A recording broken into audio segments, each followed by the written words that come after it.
Thanks for joining me today. We're at a time that the noise is getting louder with more and more people asking, what am I here to do? Out of all of the people who we're talking about purpose, I wanted to kick off season 3 with just the right guest. David Marlow wears the title of the Ikigai Guy. It's well earned when he had this chance to go through his own process and then discovered a method to help people find fulfillment and meaning.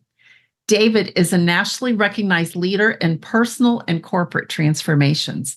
He has not only done this in his 30-year career with 3 different Fortune 500 companies, he now also works with individuals and businesses to find that connection in their lives, career, and products. David is a highly sought-after keynote speaker, and if you follow him on LinkedIn, you'll also learn about his passion for running and his love for coffee. Join me today for an insightful conversation about how purpose is not something you do, it's how you can integrate it into every aspect of your life. David Marlow, you are our lead guest as we kick off season 3 of your Passion, Purpose, and Personal Brand. Welcome. Oh, thanks for having me. It's my distinct pleasure. Yes, you have been someone I've had my eye on for some time when I saw your title and under your LinkedIn post, the Ikigai Guy. So what I know is the noise is getting louder about purpose in this world. So who better to start off the season than the Ikigai Guy, right? That's right. Yeah, I appreciate that. Yeah, that's good. So first of all, for those people, that's a strange word. If you haven't heard of Ikigai, David, you're the expert. Could you explain that for us? Sure. Ikigai is the literal translation is a Japanese combination word that just means life, purpose, or reason for being. And then the way I teach the deeper concept of Ikigai is that it's about experiencing your essence, who you are at your deepest levels, your purpose, why you're here, all in harmony with whatever you're doing. And so that's the essence of Ikigai. So you should be experiencing that in your work, your conversations. I like to tell people when I'm running, when I'm making espresso, when I'm playing with my grandkids, whatever you're doing, you're able to have that combination in harmony. All right, you've just opened a story loop there. We're going to be able to dive in a little bit deeper for that. But tell me, as someone who loves the process of developing your personal brand, I have this burning question. How did you become the Ikigai Guy? Yeah, it's interesting. Quite by accident, actually. So a number of years ago, like many people who have the same hair color I have, and those listening, I have white hair, so I'm a little older. I could tell that my corporate career was probably not going to end the way I'd originally planned.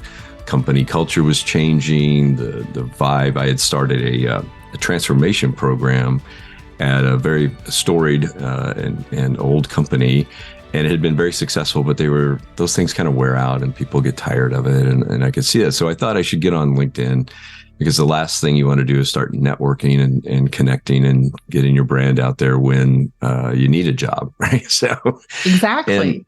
Yeah. And I was just writing. I was writing things that I cared about, things that I thought about, things that I thought other people might benefit from reading. There was no strategy. There was no, I'm going to present this image. It was just me. And because of that, I thought, well, this is a kind of interesting experiment. I should ask people how am I coming across? What is my brand? And this is years before, like, the personal branding thing is kind of a cool thing now. But at the time, that was sort of a odd thought. So I asked some people and I got some feedback. But one guy says, well, I don't know about your brand, but you ought to look into Ikigai. And I said, what's Ikigai? He goes, well, you just ought to look into it. And so I did. And what I found was Ikigai represented what I loved to do the most in all my coaching and my consulting and my working and all of that I had done. Ikigai represented that. And so I started writing and digging into that and researching it and then writing about it. And so then that same guy referred to me in a post one day. He's like, well, you're the Ikigai Guy. And I'm like, oh, I kind of like that. And so that's the genesis of the moniker. Yes, no, I think that's great. And especially when someone else sees you as that and names you as that. But I do want to pull out something that you said, David, is we don't want to wait until we're looking for a job to get on LinkedIn. Like, you need to start building what you represent, what you stand for, things that you're passionate about. And it doesn't mean you always have to post. You can represent those in the comments. So for those of you listening, take that encouragement that you can start at any time doing that. So, David, what do people get wrong about Ikigai? You know, I know it's so funny. I talk a lot about purpose, and people will send me all the charts of Ikigai, right? There's this diagram. So what do people get wrong about it? Yeah, probably the biggest thing is that Venn diagram. And that's, if you Google Ikigai, that's what you're going to find. And it's a very helpful tool in the sense that it's not a bad thing, but it is not Ikigai, because, and for those who haven't seen it, it's a 4-circle Venn that says Ikigai is at the intersection of what you love, or what you're passionate about, what you're good at, what the world needs, and what people are willing to pay for. And it's that last piece that's really the problematic piece for me, because that makes it all about career. Mm-hmm. And it's career centric, and Ikigai is not career centric. If you go back to the definition that I shared at the beginning, it's about living in harmony with whatever you're doing. You at your deepest levels, and the skills and passions and gifts that you have expressed in harmony with whatever you're doing. And so if you start with your job, I always talk about purpose over profession, because jobs come and go. I mean, jobs come and go all the time. and if you're focused on your job as that outlet exclusively of what represents you, and your job disappears, well, then who are you? Mm-hmm. Yeah. Yes, that relates very well to my content as well. When you walk away from your job and you don't have your job description any longer, then who are you? Yes, really, it does tie very much into that. And that references your making coffee and all of those things, bringing yourself to the world on that. Can you share a specific story for your life where consciously you aligned with your Ikigai and how it impacted your decisions or well-being? Yeah, so I'll go back to that era when it was looking like my career wasn't going to end the way I thought it would. And I had quite the year that year. So this is 8-9 years ago. And in January, I lost my father. I had unexpectedly had spent a week with him in Arizona, and he wintered in Arizona. And I'd gone out to visit him, and we had just the best time that we'd ever had, and hiked the hills and mountains in Tucson. And then I returned home, and a couple of days later, he was gone. And then a few weeks after that, my first grandchild was born, my grandson. Mm-hmm. And then shortly after that, my youngest child, my daughter, graduated from college. And then later that summer, she got married and then moved to Chicago and far away. And then that November, I got my performance review, and I turned 55, and I got my performance review. Now, I had handed, again, this very storied company. I have only good things to say about it. So the things that happen, whatever, I handed this company, and I'm not exaggerating, hundreds of millions of dollars in cost savings and productivity and benefits through this program I was running. And I got a review. I was like, wait a minute, I should be getting, where would you like your new office and things like that kind of conversation. Yes. So I went to a friend of mine who was an executive VP in the company. And I said, hey, help me understand this. I just don't get what's going on here. He goes, I'll tell you, but if you tell anyone I said this, I'll deny it. And I said, okay. And he said, you're 55. I'm like, oh, okay, I'm fully aware of that. What about that? He goes, well, you've aged out. You don't have enough runway to get 2 promotions. And because you can't get 2 promotions, you can't get the next promotion. And basically he told me my career was over. Despite, I had a very responsible role and all of that kind of thing. It wasn't like anybody was pushing me out the door at the time, but I had to really take a step back and say, well, what do I want to do here? What do I want to be here? Do I want to continue here? And it was because I had that foundation and understanding of my Ikigai at that time, and whether I labeled it that way or not, but I understood really what motivated me, what drove me, why I went into work every day, in addition to making the living. And that combined with all of those other life events really gave me a foundation to build on and say, well, what do I want my life to be? Because everything had changed at that moment. I mean, if you think about it. So that year sort of encapsulates to me both the value and opportunity of understanding your Ikigai, because you can be in a position to then grow and prosper in those moments. And I was able to really start focusing on pouring a lot of love into that grandchild that I had. My other relationships took on new meaning, and then I started looking for ways at work. I mean, I did my job and I checked the boxes, and from an ethical standpoint, I earned my check.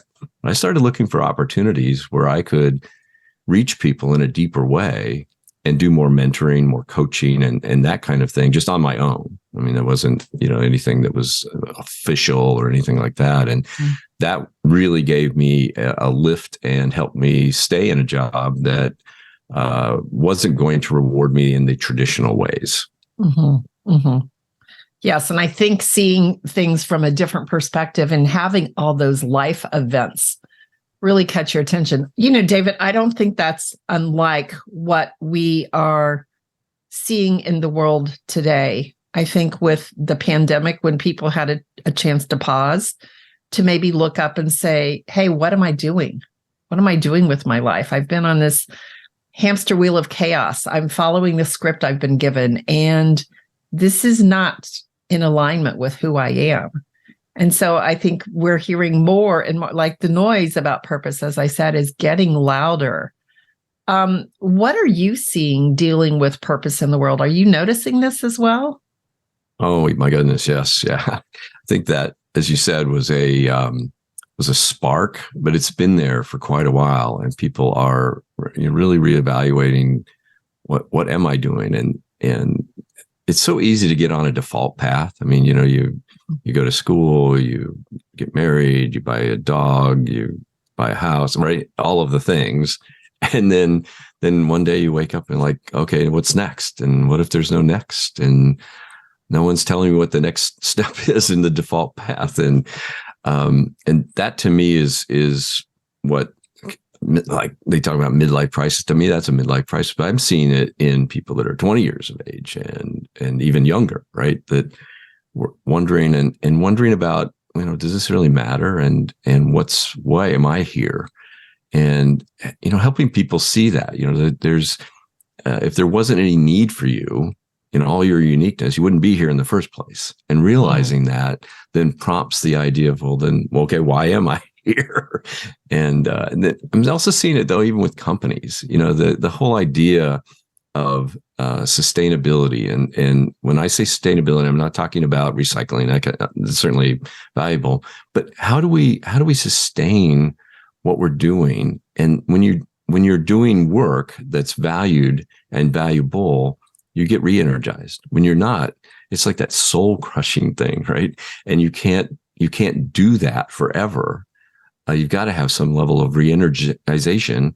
And so purpose is the driver for that, but also for companies, helping them see, why are we here? We're not here just to make widgets and make a buck.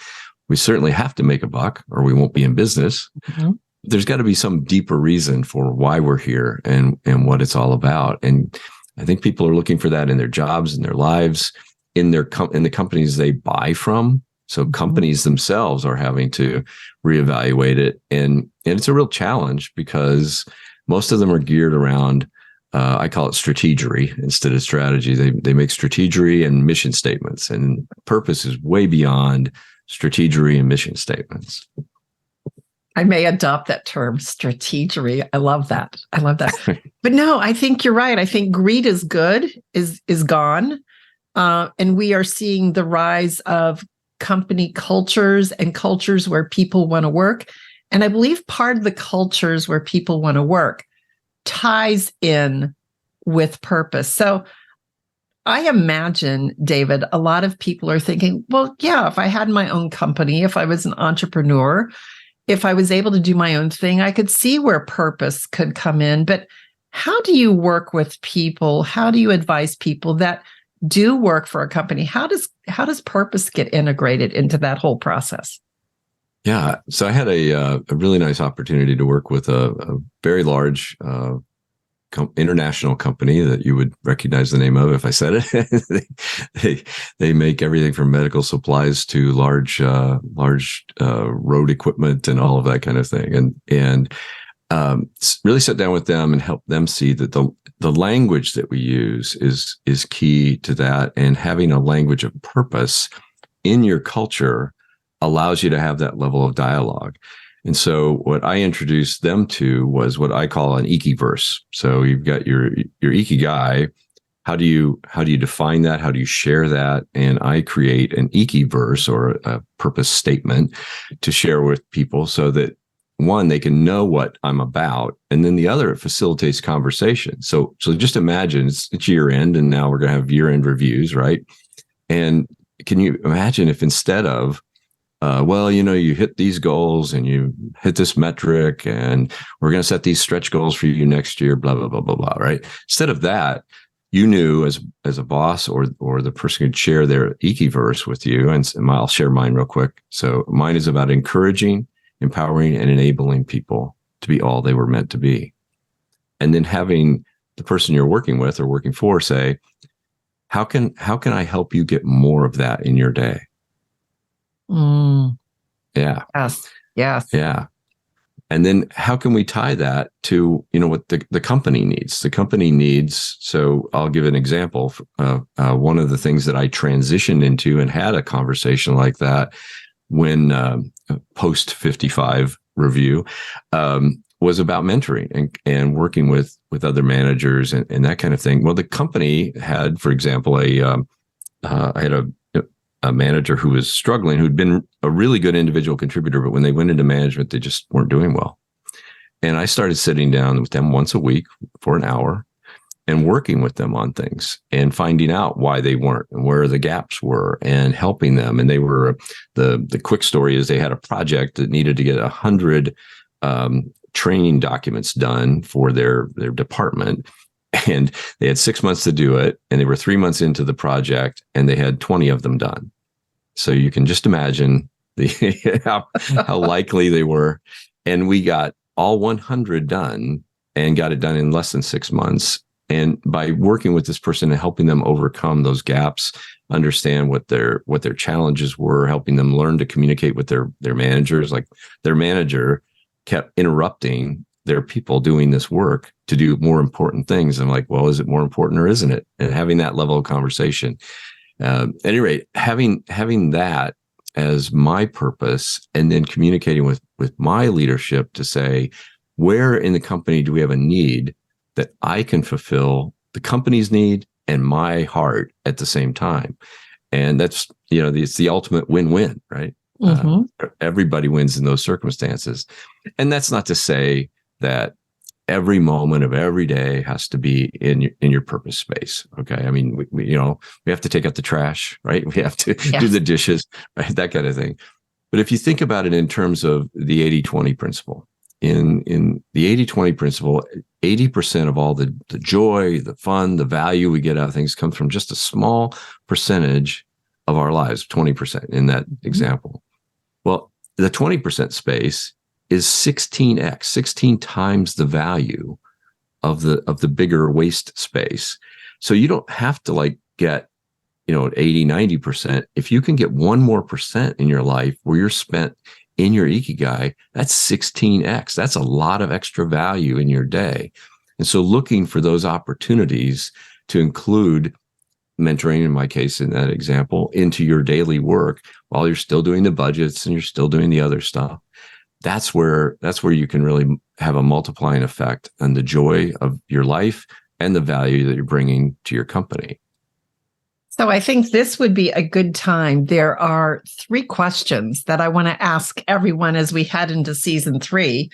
And that you may have already alluded to part of this question, but in respect to what you're doing today, David, what is it that breaks your heart? And what's the big problem you're trying to solve? Yeah, just to see the energy of purpose being crushed in people, especially kids, but anyone, right? The idea of who you are and why you're here.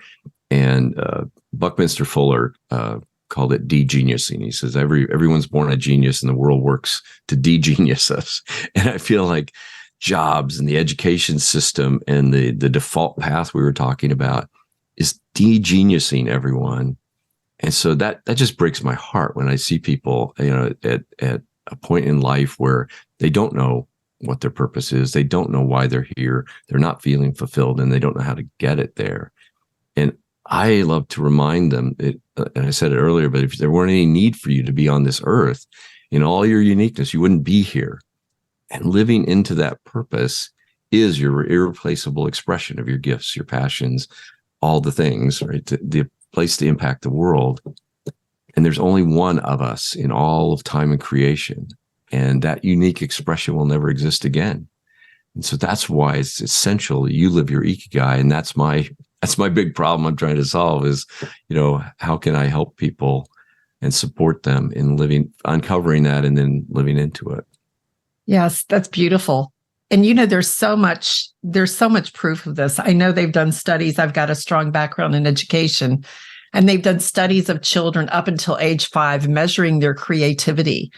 And by the time those children are in elementary school into, a little bit like 10 years old, that has dropped drastically because we're told we're squashed. We're tampered down. We're told these are the shoulds that you have to do, the must, the can't do's, all of those. And it squashes our spirit. But I love what you talked about, also bringing that into a company, just being able to respect people for who they are and bring that value into some component of their work.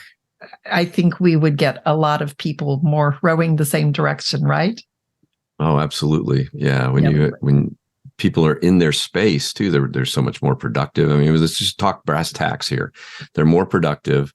They're generating either better work or more revenue, and the company is better off. I mean, if you want to just be selfish as a company, still focusing on purpose is the way to go, because it's going to help you as a company, as well as the people that are part of your company and working in there. Yes, exactly. So the second question that I'd like to ask everyone here in season 3 is, what are you doing when you're working in your zone of genius? One of our former guests was Gay Hendrick with The Big Leap, but he talks about your zone of genius. What are you doing, David, when you look up and you're like, oh, I've lost track of time? Oh yeah, I call it my tennis ball, but because I had a dog that would chase a tennis ball all day if I'd throw it, and he would do it instead of eating, instead of anything else, just do it all day. But so mine is, do you remember the old BASF commercial years ago? It would say they'd have like a race car, and the race car go by, and they say, we don't make the race car, we make the race car bluer, because it was blue. Mm-hmm. And we don't make the, I don't remember all the different things, but anyway, and I've thought of that a lot as kind of my space. I don't always make it, but I make it better. And I've found the ability to do that in my coaching, in working with kids, in product development, always being able to take whatever is there and make it better. And that's for a long time, I worked in continuous improvement and that kind of thing. And I even thought that was my Ikigai space. And what I realized is taking that step back, that's just an aspect of improving it. I was able to apply that when I coached my daughter's 8th grade girls basketball team to a national championship, 6th place in the national championships. And I was able to do that in companies. I was able to do that as a sergeant in the Marine Corps. I was able to do that in every area of my life. And so that's like my gift. It's also my shadow too, because everywhere I go, I can see an opportunity for improvement. Whatever, I walk into a room, I can see, oh, they could put this on this side. And that's both great. And if you let it bother you, like I sometimes do, it can be very frustrating because they could make it better. So that's my zone of genius. And I love Gay's book. It's a great book. Yes. And if you could only step in and just help them with this one little thing, right? Like you feel like you could bring that to the world. All right. And looking back at your life, because as we have the fortunate situation of being able to age, right? As we look back, what advice would you give to your younger self now that you know what you know? Oh, that's a good question. How long is this program? How much advice can I get? Well, one thing I would do, and I'm only half joking here, I would say buy more stock, because I've told my kids about my $1 million car that I had. I started working in radio actually when I was just 16 years old. I in commercial radio, like with adults. It's a crazy business. So crazy that I joined the Marine Corps to have a saner life than staying in broadcasting. Says a lot.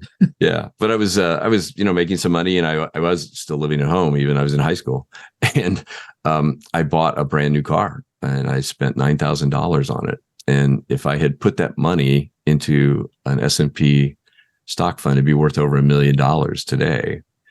And so I would do that. I would buy more stock instead of a car that's been in a junkyard for probably 40 years. And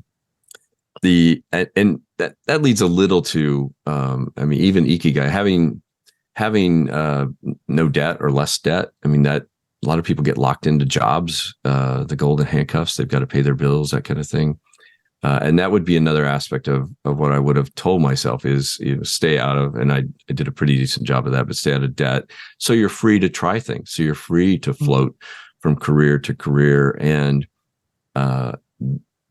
understand that's what is normal. So I thought when I did radio for 7 years and just didn't really work out, and I left that, and I did join the Marines, and I did that for 4.5 years. And there was an engineer in a couple of different disciplines. And I saw some of those almost like failures because I didn't make it in radio like I thought. I didn't make a career of the Marine Corps and so forth.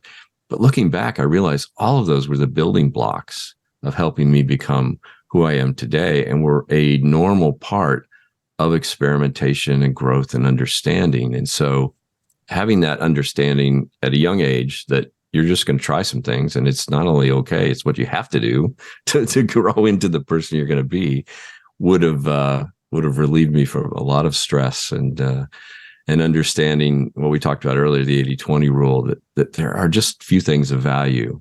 Focus on those things, grow those things, make those things better. I mean, to me, that's the key. And if I had that, told my 20-year-old self that, I might have less gray hair. I don't know. We have that. So, David, how do you work with people? If people want to work with you, what types of things do you do?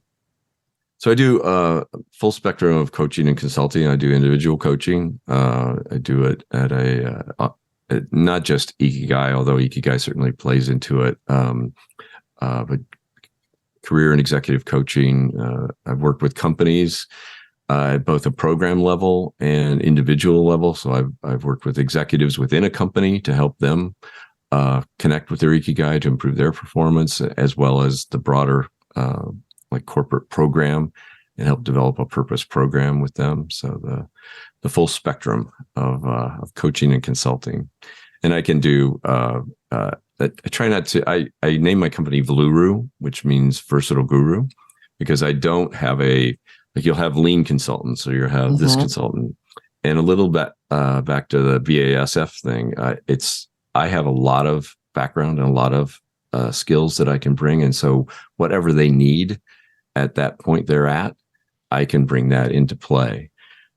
So say a company was just a mess. They were about to go under. Well, we can talk purpose all we want, but maybe we just need to help them get the products out the door on time.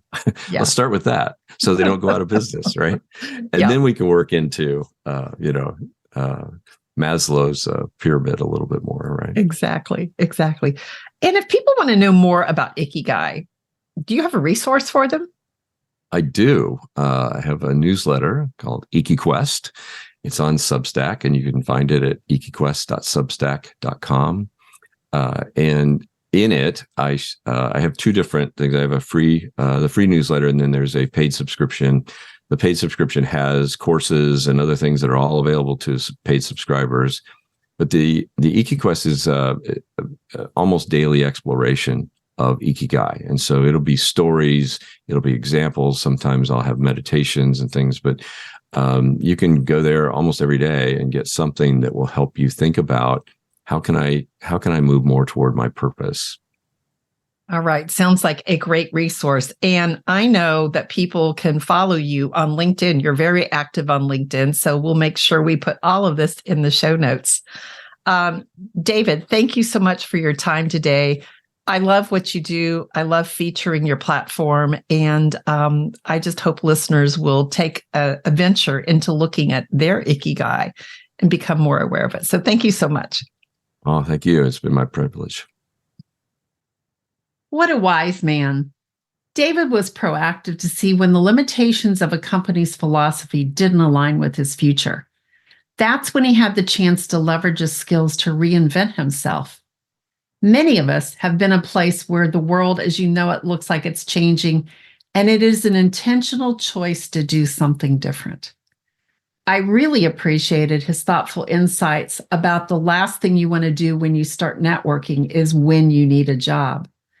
I'm in an organization where almost every time we meet, we speak to this fact and the value of having a community.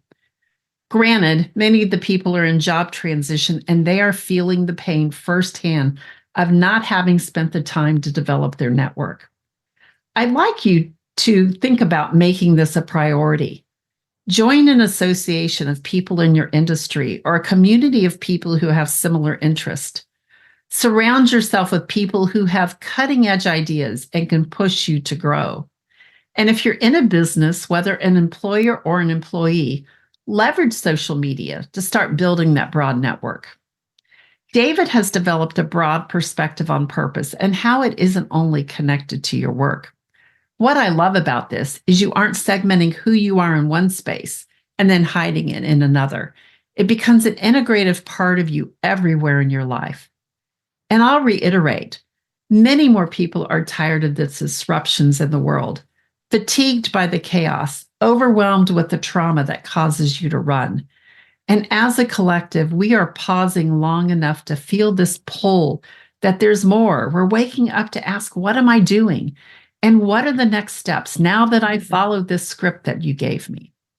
This is where our soul is pulling us to step away from our ego and learn more about the person you were intended to be. It's time to examine your passion and determine your purpose, your reason for being.